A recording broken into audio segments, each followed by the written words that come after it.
Hello friends, most welcome to my YouTube channel success world MCQ. सभी दोस्तों को राधे राधे। तो चलिए स्टार्ट करते हैं आज बिहार पुलिस फायरमैन 2021 के लिए प्रैक्टिस सेट 18। ठीक है, इससे पहले आपका प्रैक्टिस सेट 17 हो चुका है, जिसका कि लिंक पूरे वीडियो का प्लेलिस्ट का लिंक नीचे डिस्क्रिप्शन बॉक्स में है, जाके देख सकते हैं। और इसका पीडीएफ चाहिए तो टेलीग्राम ज्वाइन कर लीजिए, वहाँ सभी का पीडीएफ मिल जाएगा। तो चलिए बिना टाइम वेस्ट किए स्टार्ट करते हैं आज के सेशन को।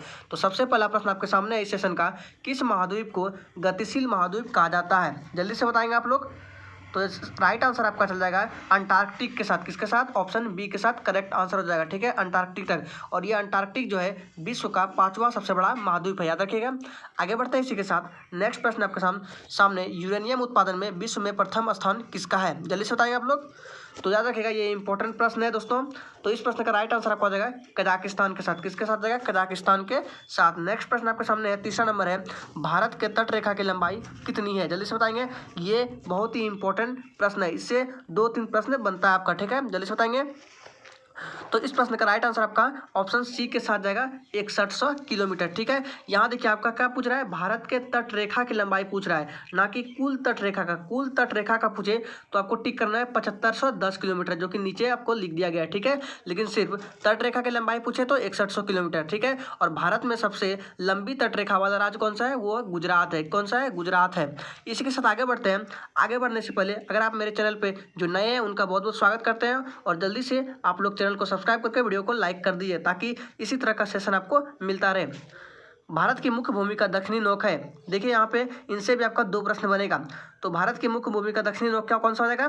तो राइट आंसर इसका जाएगा कैप केमोरिन के साथ, ऑप्शन ए के साथ। ठीक है, लेकिन आप लोग कहेंगे हमने तो यहाँ पर इसका होता है आंसर इंदिरा पॉइंट भी हो सकता है, इंदिरा गांधी यहाँ लिखा गया, या इसका आपका इंदिरा पॉइंट होगा। क्या होगा? इंदिरा पॉइंट होगा। लेकिन देखिए आपका 4 नंबर प्रश्न में पूछा गया है भारत के मुख्य बिंदु का दक्षिणी नोक। दक्षिणी नोक पूछे तो आपको टिक करना है कैप कोमोरिन, जो कि इस प्रश्न का राइट आंसर है। लेकिन ये पूछे कि भारत की मुख्य भूमि का दक्षिणी बिंदु क्या है, तो दक्षिणी बिंदु आपका हो जाएगा ऑप्शन बी के साथ इंदिरा पॉइंट। ठीक है, यहाँ गांधी लिखा गया, सिर्फ इंदिरा पॉइंट हो जाएगा। तो इसी के साथ आगे बढ़ते हैं। नेक्स्ट प्रश्न आपके सामने है, रामकृष्ण मिशन की स्थापना किसने की? जल्दी से बताएंगे आप लोग। तो इस प्रश्न का राइट आंसर आपका जाएगा ऑप्शन ए के साथ स्वामी विवेकानंद के साथ। याद रखिएगा, इसकी स्थापना स्वामी विवेकानंद ने की थी। ठीक है, और 5 नंबर प्रश्न से संबंधित कुछ प्रश्नों को लेते हैं, जो कि बार बार एग्जामों में रिपीट होते हैं। देखिए सबसे पहले याद रखिए, आर्य समाज की स्थापना दयानंद सरस्वती, ब्रह्म समाज की स्थापना राजा राम मोहन राय। इन दोनों प्रश्नों को जैसे हो रट लीजिए, क्योंकि ये एग्जामों में काफ़ी रिपीट होते हैं और आप कंफ्यूज होते हैं। ठीक है, तो आर्य समाज की स्थापना दयानंद सरस्वती और ब्रह्म समाज की स्थापना राजा राम मोहन राय। ठीक है, एक बार फिर से कहना चाहूँगा कि जो भी चैनल पर नए आए हैं वो जल्दी से चैनल को सब्सक्राइब करेंगे और वीडियो को लाइक कर देंगे। नेक्स्ट है, सामान्य वायुदाब पाया जाता है कहाँ पर? रेगिस्तान में, पर्वत पर, सागर तल पर, या इनमें से कोई नहीं? जल्दी बताएंगे।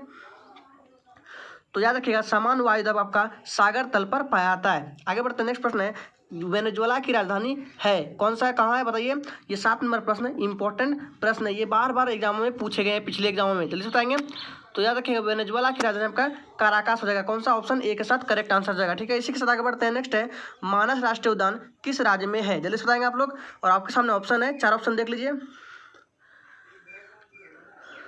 तो याद रखिएगा, मानस राष्ट्रीय उद्यान आपका हो जाएगा असम। किसके साथ जाएगा? ऑप्शन ए के साथ करेक्ट आंसर जाएगा असम। ठीक है, असम में आपका एक काजीरंगा नेशनल पार्क है, जो कि एक सिंग गेंडा वाले के लिए प्रसिद्ध है। ठीक है, एक सिंग वाला गेंडा आपका वहीं मिलता है असम में, काजीरंगा नेशनल पार्क में। आगे बढ़ते हैं इसी के साथ, मोनोजाइट किसका अयस्क है? जल्दी से बताएंगे आप लोग। लोहा, सोना, थोरियम या टाइटेनियम? जल्दी से बताएंगे।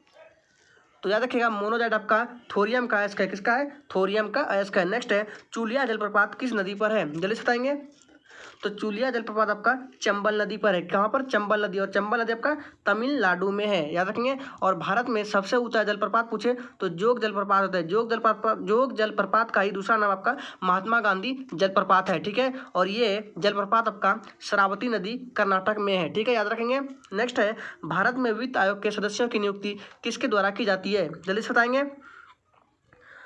तो याद रखिएगा, भारत में वित्त आयोग के सदस्यों की नियुक्ति राष्ट्रपति के द्वारा होता है। किसके द्वारा? ऑप्शन बी के साथ करेक्ट आंसर जाएगा। आगे है, नेक्स्ट प्रश्न है, और याद रखिएगा, वित्त आयोग जो भारत का मुख्य न्यायाधीश वित्त आयोग जो है आपका अनुच्छेद 280 में। ठीक है, याद रखिएगा कि वित्त आयोग संविधान के अनुच्छेद नंबर 280 में है, याद रखिएगा।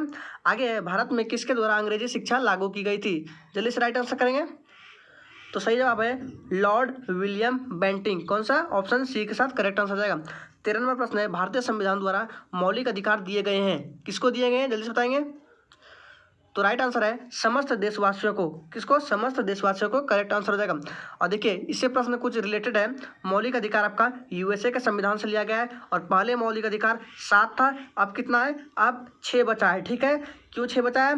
क्योंकि इससे आपको एक अधिकार निकाल जाएगा, वो था संपत्ति का अधिकार, और उसको कानूनी अधिकार बना दिया गया है 44वां संविधान संशोधन के द्वारा। ठीक है, पहले 7 था लेकिन एक निकाल दिया गया। कौन सा निकाल दिया गया? संपत्ति का अधिकार, जो कि आप कानूनी अधिकार बना दिया गया है 44वां संविधान संशोधन के द्वारा। ठीक है, आगे बढ़ते हैं। रथ यात्रा उत्सव कहाँ मनाया जाता है? जल्दी से राइट आंसर करेंगे। तो याद रखिएगा इस प्रश्न का राइट आंसर आपका पुरी में हो जाएगा, और ये पुरी आपका उड़ीसा में। कहाँ है? उड़ीसा में। आगे नवरोज त्यौहार किससे संबंधित है? जल्दी से राइट आंसर करेंगे आप लोग। हिंदू, मुस्लिम, सिख या पारसी? जल्दी से बताएंगे। तो याद रखिए इस प्रश्न का राइट आंसर आपका ऑप्शन डी के साथ जाएगा, पारसी के साथ। नेक्स्ट है, लोक चित्रकला मधुबनी किस राज्य में है? ये आपका इंपॉर्टेंट प्रश्न है दोस्तों, याद रखिएगा। 16 नंबर, लोक चित्रकला मधुबनी आपका बिहार राज्य में है। कौन सा राज्य में? बिहार राज्य में। आगे बढ़ते हैं, निम्न में से किसके शासनकाल में मुगल चित्रकला शिखर पर पहुंच चुकी थी? जल्दी से राइट आंसर करेंगे आप लोग। तो सही जवाब है जहांगीर। कौन सा? जहांगीर के साथ करेक्ट आंसर जाएगा। नेक्स्ट प्रश्न है, किस वर्ष विवेकानंद विश्व धर्म संसद में भाग लिया? सही जवाब है 1893 में। 19 नंबर प्रश्न है, डेंड्रोलॉजी का संबंध है किससे? वृक्षों के अध्ययन से, पौधों के अध्ययन से, पुष्पों के अध्ययन से या झाड़ियों के अध्ययन से? तो करेक्ट आंसर है ऑप्शन डी, झाड़ियों के अध्ययन से। नेक्स्ट है, फाइकोलॉजी में किसका अध्ययन किया जाता है? तो याद रखिएगा फाइकोलॉजी में आपका कवक का अध्ययन किया जाता है। किसका? कवक का अध्ययन किया जाता है। नेक्स्ट है, शक कैलेंडर का पहला महीना होता है, कौन सा होता है? तो याद रखिएगा आपका इस प्रश्न का राइट आंसर आपका चैत्र है। ठीक है, एक बार फिर से बोलना चाहूँगा कि जो भी चैनल पे नया है वो उनसे निवेदन है कि वो चैनल को सब्सक्राइब करके वीडियो को लाइक कर देंगे। अगर आपको इसका पीडीएफ चाहिए तो टेलीग्राम ज्वाइन कर लीजिए, वहाँ पर आपका इसका पीडीएफ मिल जाएगा। नेक्स्ट है, कौन सा ऊँट सबसे अच्छा माना जाता है? 4 ऑप्शन आपके सामने है। तो याद रखिएगा आपका जैसलमेरी ऊँट सबसे अच्छा माना जाता है, ऑप्शन सी के साथ करेक्ट आंसर जाएगा। नेक्स्ट है, आर्य शब्द का शाब्दिक अर्थ क्या है? जल्दी से बताएंगे। तो याद रखिएगा आर्य शब्द का शाब्दिक अर्थ आपका श्रेष्ठ या कुलीन हो जाएगा। कौन सा? ऑप्शन डी करेक्ट आंसर हो जाएगा। नेक्स्ट है, ऋग्वेद में 10वें मंडल में किसका उल्लेख पहली बार मिलता है? जल्दी से बताएंगे आप लोग। तो याद रखिएगा ऋग्वेद में 10वें मंडल में सबसे पहला उल्लेख आपका शूद्र का मिलता है। किसका मिलता है? शूद्र का, ऑप्शन ए के साथ करेक्ट आंसर हो जाएगा। ठीक है, और याद रखिएगा पुराणों की संख्या आपका कितना है पूछे तो पुराणों की संख्या आपका 18 है और वेद आपका 4 है। नेक्स्ट है, गुप्त काल के किस शासक को कविराज कहा गया है? और आपके सामने 4 ऑप्शन दिया गया है, चंद्रगुप्त, श्रीगुप्त, समुद्रगुप्त या स्कंदगुप्त। तो इस प्रश्न का राइट आंसर आपका हो जाएगा समुद्रगुप्त। ठीक है, इसको भारत का नेपोलियन भी कहा जाता है समुद्रगुप्त को। तो इसी के साथ आज के सेशन को यही समाप्त करते हैं। अगर आपको सेशन अच्छा लगा तो वीडियो को लाइक करके चैनल को सब्सक्राइब करेंगे। कल फिर मिलते हैं प्रैक्टिस सेट 19 के साथ।